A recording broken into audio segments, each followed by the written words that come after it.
South Jamaica, baby, they made me to be the greatest. Serving the deed of my creators, fresh off of my high haters. It's the king again, Magdalene, chauffeured, bragging and boasting. What's good, YouTube? It's your boy Dollars, and this time I want to talk about this Obi Wan Kenobi TV show that's been delayed.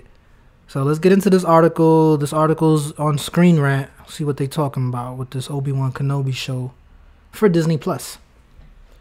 The Obi Wan Kenobi Disney Plus TV series has been put on hold. Just what's really going on with the delayed Star Wars series? The troubled story of Ewan McGregor's return to the galaxy far, far away begins back in 2012 when Disney purchased Lucasfilm.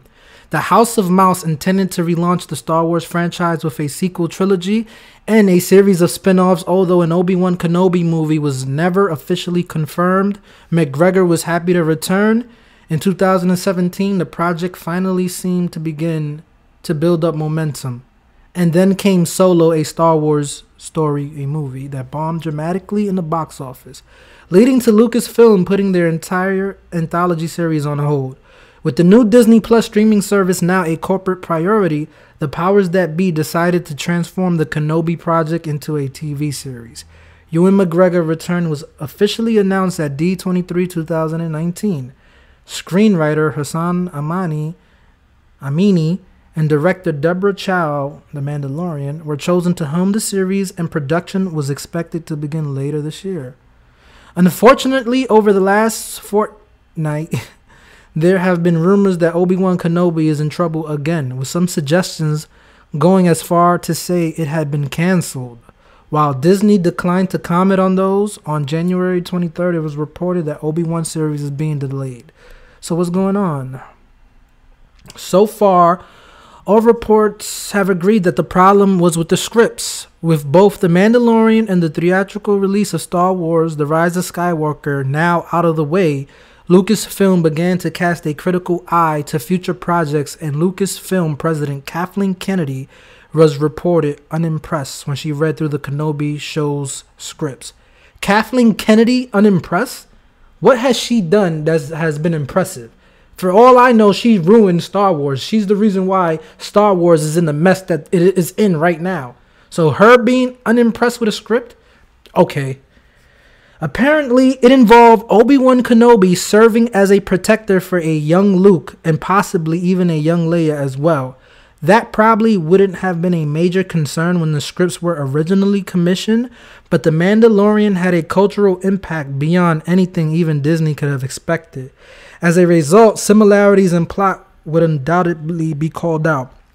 I haven't seen The Mandalorian, by the way, so I don't know what they're talking about. And you know, ever since Disney destroyed Star Wars, I didn't want to support anything else that they do. I do not want to see The Mandalorian, even though everybody is saying, hey, it's a good show, you should check it out. But to me, The Mandalorian is a ripoff of Boba Fett. Why the hell they didn't just make a Boba Fett show or a Boba Fett movie? But let's go with this article. Let's go on long. We'll see what the hell they're talking about. This takes us to the heart of the problem with an Obi-Wan Kenobi series. If it's set in the years between Star Wars Episode 3, Revenge of the Sith, and the first Star Wars, then there are really only a relatively limited number of plots. Kenobi is under a self-imposed exile, and his sole character motivation is supposed to be his desire to keep watch over Luke Skywalker, who he considers to be the galaxy's only hope. It seems Lucasfilm is reconsidering their entire approach, planning to cut the story down from 6 episodes to 4. Chow is still on board to direct, but the studio is looking for a new writing team. It is important to note, although the Obi-Wan Kenobi project has been delayed, it has not been cancelled outright. In fact, while star Ewan McGregor confirmed the show's delay, he also went to great lengths to stress that he doesn't expect this to cause major problems down the line. It just slid to next year, that's all, he observed. Instead of shooting this August, they just want to start shooting in January. That's all. Nothing more dramatic than that. It will have the same release date. I don't think it will affect the release date. They're still shooting towards having the show released when it was going to be originally. McGregor is nothing but the consummate professional, but it's worth noting that his comment is rather amusing. Neither Lucasfilm nor Disney has ever announced a release date in the first place. Okay, they got more. I'm not going to read everything else.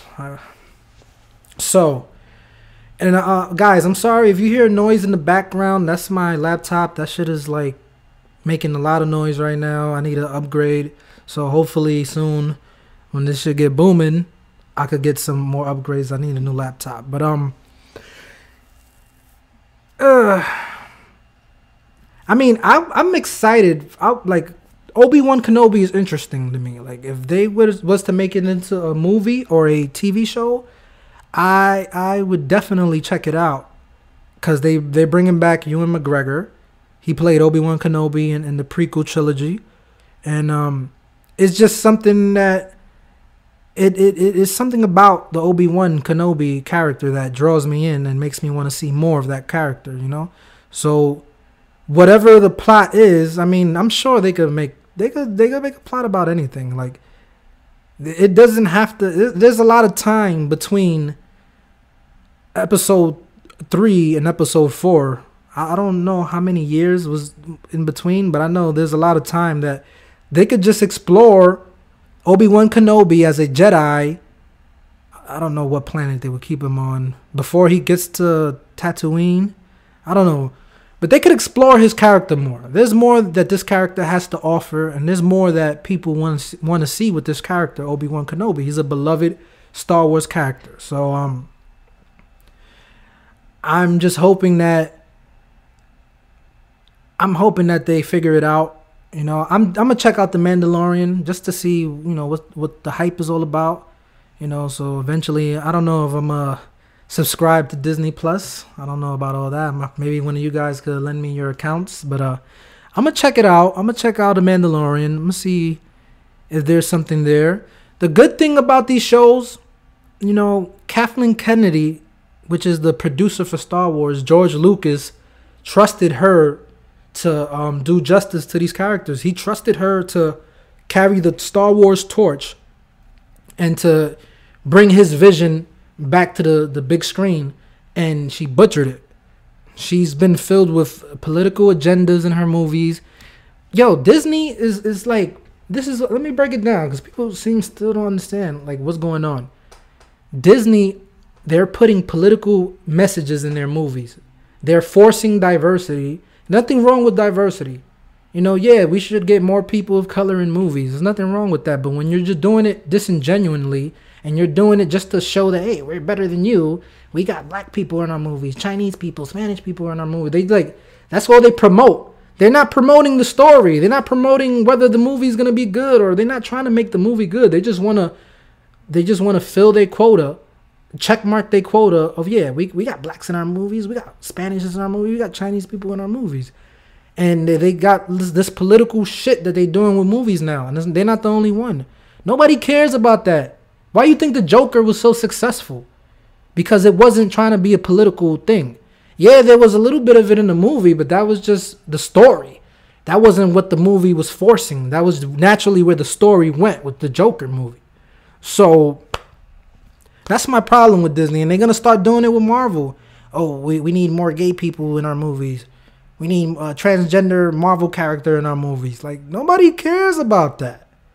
Nobody wants to see that in the first place. All right? We just want to see a good movie, good storytelling, good action, and that's it. We want to be entertained. We don't care about the political agendas that you're trying to do, because it's not relevant to the plot. So that's my issue with Kathleen Kennedy and what Disney and Lucasfilm has become lately. They don't care about storytelling. So I'm sorry I just went off on a tandem, but I just had to get that out.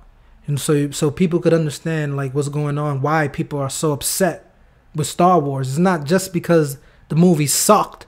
It's the reason why the movie sucked. The movie sucked because these people are forcing agendas in their movie that's not relevant to the plot, and they're not focusing on good storytelling. That's what it all boils down to. So I don't know how else to put it. But if they could keep in the Mandalorian, I heard didn't have that in it because Kathleen Kennedy wasn't involved with that. Jon Favreau, who directed the first Iron Man, and he's happy in the Spider-Man movies. That's who Jon Favreau is, for people who don't know. He directed the first Iron Man. He directed Lion King.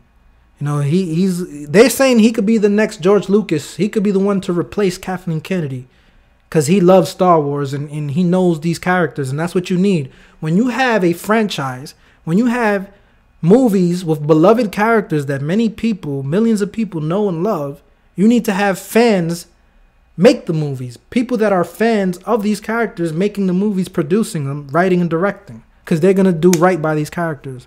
Not people that are just trying to make money, corporate greed, and force bullshit political agendas in their movies. So that's my issue. Obi Wan Kenobi, hopefully it doesn't have that issue. Hopefully it could be something special. You know, hopefully we could get something cool with that, because you know, Star Wars needs that right now. You know, Star Wars has been taking a beating lately, and it hurts me because it's not getting the due justice that it deserves. Star Wars has many awesome stories, books, video games. A freaking lifetime of storytelling comes from Star Wars, not just what you see in the movies. So they got the material to right the ship. The question is, are they going to? All right, and that's my take, guys. Let me know what you think down below. Leave a comment, leave a like, subscribe, and I'm out.